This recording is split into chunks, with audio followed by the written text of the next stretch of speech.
Siamo sul set del nuovo spot Caterpillar e si respira l'energia di uno dei marchi più noti e amati del mondo per la sua storia, una storia inimitabile, che è iniziata un secolo fa con la produzione di macchine per il movimento terra.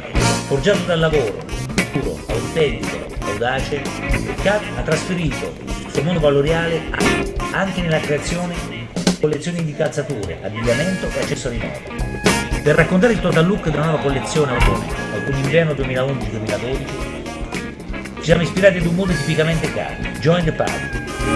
È la storia di un ragazzo che arriva in ritardo, a parte organizzata dai suoi amici, giusto in tempo per essere accolto da un'ovazione scherzosa. Non vogliamo aggiungere altro, perché presto tutti gli italiani potranno godersi lo spot Caterpillar comodamente seduti nelle migliori sale cinematografiche italiane.